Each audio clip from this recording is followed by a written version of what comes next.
people by continuing to be Sam Darnold. I know a lot of people are like, this is the year he's Samuel Darnold. Nope, same guy he's always been. It's just going to keep happening. I thought I came up with the idea that they should consider trading for Mac Jones this morning, but evidently Wilds had it a month ago, which makes me think it's a bad one. I feel badly for Justin Jefferson, but he'll still have 1,200 yards at least because he's Justin Jefferson. This is where I slide a little bit away from Greg. The Green Bay Packers, and they missed the playoffs. Wow. So I still don't trust the defense. Don't get mad at me, Wilds. I know they played well for 3 quarters against the Chiefs. That was an argument from last year. Everyone loves Jeff Hafley. They're like, oh my God, their new D coordinator was the head coach at Boston College. And I'm like, listen, I'm not Chris the Bear Fallica, but I never think Boston College, that defense just crushes. No, they don't. Watch the tape. Well, I did. It's not great. And I play with them on NCAA 25 sometimes. The personnel's not terrible. And so they're going to do a lot of single high. I don't get it. The no A.J. Dillon is a big deal. That's new. Major kicker worries. They just cut the kicker that they drafted a year ago. And real expectations. Last year, this team was 6-8 and then beat Bryce Young, Jaron Hall, and Justin Fields. That's how they made the playoffs. And then, yes, they were brilliant for 6 quarters of playoffs. The whole game against the Cowboys, the first half of the divisional round. But then I just think progress is not linear in this league. Sometimes you're looking good, take a step back, and then go. I think the Packers, there's going to be a lot of people who pick them to go to the Super Bowl. I think that they have a year similar to last year, 8 or 9 wins, but this year it's not enough to make the playoffs. Okay. At number 2, the Lions. I love the roster. Again, the kicker situation worries me for a team with championship aspirations. They had a very good kicker. He tore his hamstring. Now they got a kid from the UFL. Shout out to him for making it. Yeah. But this guy played, I think, at Texas State and in the UFL. Now he's going to be kicking. Dan Campbell standing on the sideline, huffing and puffing. Scary. Go for 2. There's a lot of pressure on Jamo Williams, who was a great collegiate player but hasn't shown it. I like the Lions. I think they have a top 3 overall roster in the league. But I don't think they're going to be good enough to beat the Chicago Bears, who I think are going to win 11 games, win the division title. I think they are going to be one of 3 teams this year that has a top 10 defense and a top 10 offense. Caleb is going to be able to spread the ball around to Swift, who Brew used to love. I don't know if he does anymore. Rome Odunze, DJ Moore, and I think Caleb's going to run for 500 and score 5 rushing touchdowns. And I love how soft the open of their schedule is, which allows for them to get confidence and get rolling before the divisional games come. There is my NFC North. Not bad. Wow. Wow. What do you want? Don't hold back. I'm not. Like, the only thing we agree on is the Vikings will finish 4th. And I'm not as low on the Vikings as you are. I think Justin Jefferson will bring out more of Sam Darnold. However, let's remove that even off the Packers finishing 3rd. That is just absurd. That is just ridiculous.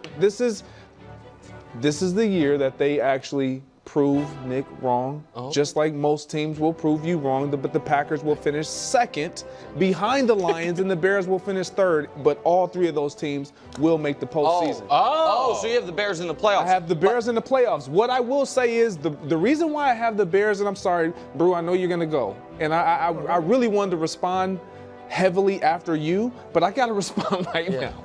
The Bears are going to, just like the Green Bay Packers, we're going to have to find out how to win with Jordan Love last year, which is why they got off to a slow start, in my opinion. The Bears are going to do the same thing. We all know that Caleb Williams is an unbelievable talent. We saw it preseason. We're going to see it even more during the regular season.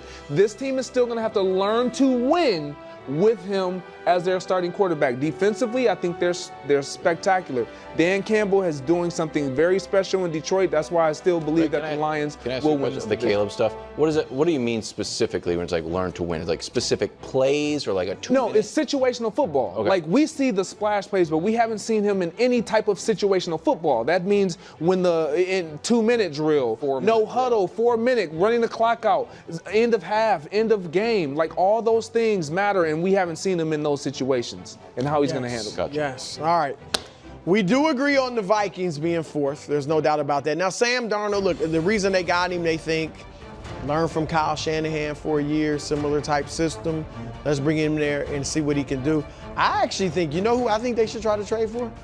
Who? Jameis Winston. Oh, yeah. Well, That's a good Jameis. Big Jameis Winston show. All right. I mean, Jameis would be good there. But they're going to be fourth. I got the Bears. I'm sorry. Look, I think no playoffs? No playoffs. Wow. I think the future is bright. I think they're going to be probably 9-8. But Greg's right. Look, and Caleb Williams was absolutely dynamic in the preseason. He also completed 50% of his passes. There are going to be some growing pains, and it might work out for you, Nick, in that the growing pains will go through the softer part of the schedule. So I'll give you that. But man, this schedule or this division is so tough that I see them winning 9 games but missing the playoffs.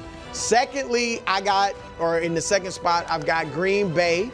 I think they're going to have a very good year. I think they're going to just build off of what they did over the second half of last year. They were the youngest team to make the playoffs in like 50 years. And you saw what they did to the Cowboys. I don't see them taking a step back after that. It gave me some pause when A.J. Dillon went down. I think Josh Jacobs and A.J. Dillon together would have been even better than Dillon and Aaron Jones. But still, you got Jacobs. They'll be able to find a backup.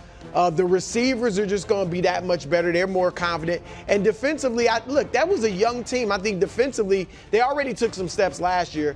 I think they're going to take a few more steps, and they'll finish second. And obviously, I've got Detroit. Look, Detroit last year, their problem was defense. They addressed that. They really went out and addressed the defensive issues that they have. Offensively, obviously, they're stacked. I think Jameson Williams will have a nice year as the second guy to Amon-Ra St. Brown. So I got Detroit winning that division and Green Bay in second, but both of them making the playoffs. Excellent job. Can I say one thing about tomorrow? So this now means, given the spots I had available, that I have both South divisions producing multiple playoff teams. Yes, you do. Which is, I don't know if that's good for my guy Baker or not, but we'll see. Bake show's in. Well, we'll see. If you got 2 of them, we've got 2 of them. Maybe you know what? Maybe I'm coming around on tiny quarterbacks. Who knows? Well, we knew you were going to try to get out of town. Here's what I know. Yeah, I know that we're going to go through this entire exercise and no one's going to have a worst to first, or nobody's. Well, the Bengals would be. That's nobody's. The Bengals count. No, but nobody's going to have a shock team make the playoffs, and that can't happen. You accept that? Well, we'll see. But I'm saying, like, every year, one of the teams projected to be one of the 6 worst teams in football makes the playoffs. How about that? And so we got to figure that. That's why these aren't locked in stone till Friday. They're wilds. If you want to look at You're it, you bastardizing the process. I found out another little fact, and I need to change something. Stay tuned Friday. I need to look for a terrible team. Yeah, exactly. It's like, there's always a 5-12 upset, and then you look through the bracket, you don't have it? Come on, use your head. Prediction week rolls on. What are we doing next? Oh, the Texans going to the